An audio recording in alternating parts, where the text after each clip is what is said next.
Like many schools, students and staff at independent schools will head back to the classroom in just 2 weeks. While it's sooner than most, leaders with the independent school district say they're ready. As our Kelly Taylor tells us, a successful summer school season helped them prepare. More than 4,000 students and staff participated in summer school and summer sports, and there were 12 isolated COVID cases reported, but the district says there was no spread between any of the 14 sites they operated. Though we did have some COVID cases, none of those transmissions occurred during summer school.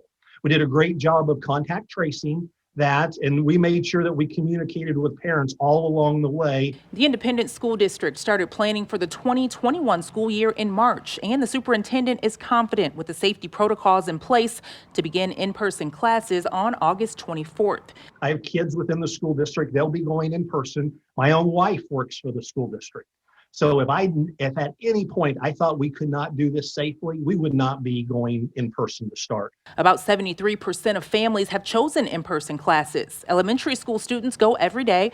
Half of middle and high school students will do 1 week in person, then 1 week virtual, then swap. We figured if they were going to stay in the same classroom with the same students and one of those children gets sick, everybody gets sent home for 2 weeks with virtual learning, and then they go back. And then if it happens again, they do it again. This is what the district's plan looks like for students and staff exposed to the virus. Christy Burton is sending her high school senior back to school in person, and she believes the district has a solid plan. As much as we've got to protect their physical health, we've got to think about their mental health. And I think these kids, we've got to give it a shot. We've got to get them back in the building. When our students enter our schools, it will look far different than what it does at some of those school districts. And while independent schools look forward to welcoming their students back, they do say that parents who've chosen in-person classes can change to virtual learning at any time. In Independence, Kelly Taylor, KCTV 5 News.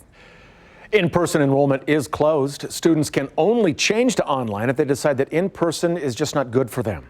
If teachers decide not to return to school this fall, they can take a long or short-term sabbatical, and the district will continue to pay for their benefits.